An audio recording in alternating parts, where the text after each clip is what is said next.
What is up, guys, and welcome back to another video. So in today's video, I'll be giving you guys some specific tips and strategies that you can use to gain 1,000 points per day in Arena. With the Arena points being reset, I know that a lot of you guys are looking for the quickest ways to hit champs so you can play higher level tournaments, get more effective in-game practice, and have all the other benefits of being in Champions League. That's why I wanted to make this video to give you guys the best strategies that you can use to maximize your point gain and make this process as quick as possible. Be sure to drop a like if this video helps you out and subscribe if you're new and want to see more content just like this. And with that said, let's hop into the video.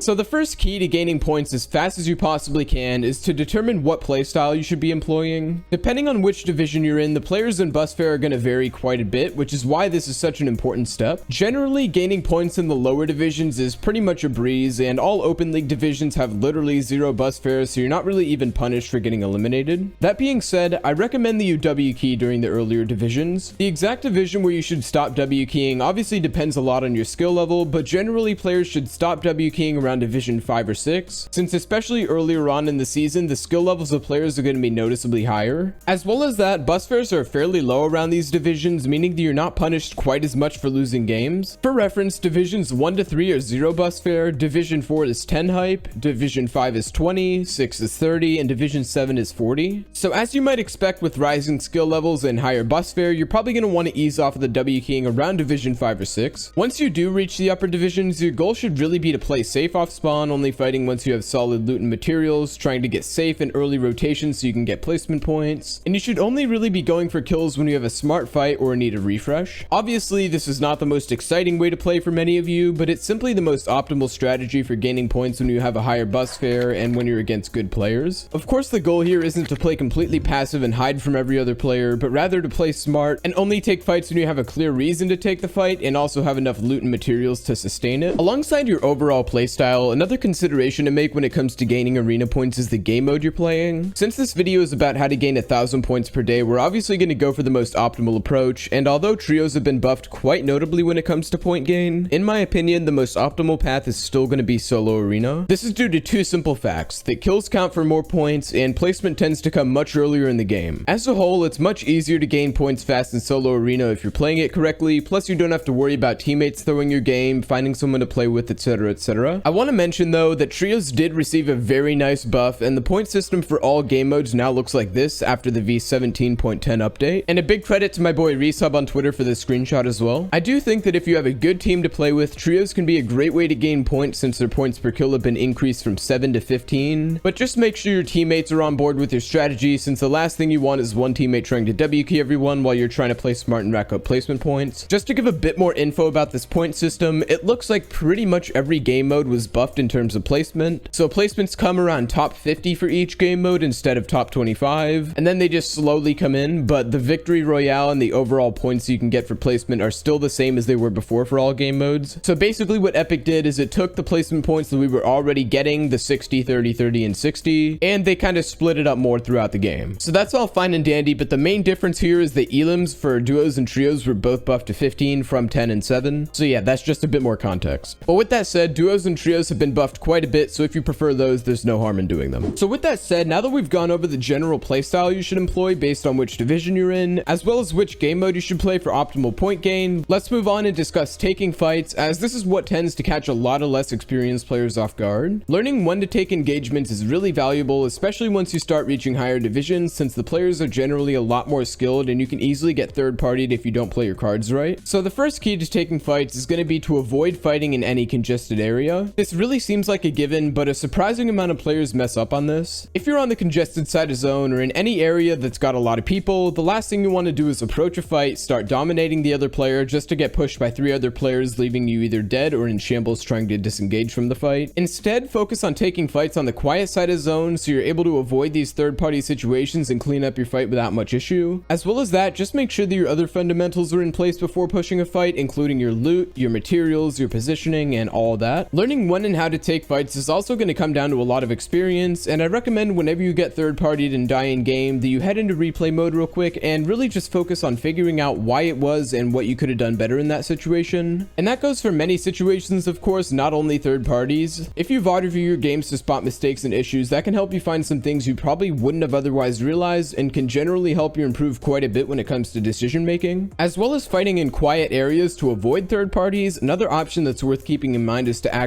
be the third party. If you see a fight in progress, whether you're playing solos, duos, or trios, you have the choice to potentially hop in and clean up the fight if you're in an okay spot and the area you're in isn't too congested. If you're in a good situation in game and you get in quickly, these cleanups can honestly result in some pretty easy kills, tons of extra loot, and really set you up in a nice spot for the remainder of the game. I just wanted to bring this up since a lot of players seem to overlook it and get too caught up in playing passive where they seem to not notice opportunities like these. And especially if you're in a shambles situation in game, if you're able to go and clean up another team when they're finishing up a fight, you'll be able to get a bunch of loot from all the teams and just turn your game around in a matter of seconds. So just keep this in mind in your games, as third partying can be a really useful approach to fights and can give you a massive advantage going into the later stages of the game. Moving on from that, the next tip I have is to make sure that you're taking frequent breaks when you play. A lot of players seem to have this all-in mentality when they play, where they'll basically disregard everything else in favor of quote-unquote grinding the game out. And while putting more time into the actual game is definitely beneficial for maximizing point gain, you also tend to get diminishing returns after a while. I strongly recommend that you take a lot of breaks, especially during long grind sessions, as oftentimes you're going to get completely in the zone and forget about basic things. Taking a 10-minute break to grab a snack and go to the bathroom can give you a great mental reset, especially if you've gotten tilted and angry after a long session. I really recommend that whenever you play, you take a break about once per hour, whether it's a 2-minute break to go get some water or a multiple hour break to go take a nap or go do something. And believe it or not, these breaks may actually help you gain more points than you would otherwise, as you're able to basically reset mentally, putting yourself in a better state of mind and allowing you to come back fresh for some more games. So overall, just make sure that you're taking consistent breaks when you play, since they can really help you mentally and can even help you gain more points than you would without taking breaks. Finally guys, the last tip I have for this video is a simple but extremely valuable tip, and that's just consistency. If you're grinding out arena points, whether you're trying to hit champs, reach the top of the leaderboards, or simply become a better player, you're gonna have up and down days. Some days you're gonna feel great and get a bunch of kills, and other days you're gonna feel like you've lost every ounce of skill you ever had overnight. Just bear in mind that these fluctuations are completely normal, and the key to gaining a ton of points and becoming a better player overall is to stay consistent even when you're not performing as well as you want. And honestly, don't be afraid to mix it up as well. Even though duos and trios aren't technically the most optimal ways to gain points, maybe you're just getting tired of solos and want to try something new for a little while, and that's perfectly fine. Or maybe you're getting tilted and need a break, which is really beneficial as we already discussed. Staying consistent is one of the most important things you can do though, especially if you have a big goal to reach, like hitting champs or trying to reach the top of the hype leaderboards, etc. Whatever your goals are, just stick to a consistent routine, put in the time, and you should see the results come in over time. But with all that said guys, that's going to wrap it up for today's video. If you enjoyed this video, be sure to drop a like on it and consider subscribing as well if you want to see more content just like this in the future. Believe it or not, around 85% of people who watch my videos aren't even subscribed yet, so it would really mean a lot if you could hit that big red button. And finally, if you'd like to help out the channel a bit extra, then feel free to use code Teckoh in the item shop. It's completely free and it really does help me out a bunch. With all that said though, thank you for watching this video, and I will see you guys in the next one. Bye for now.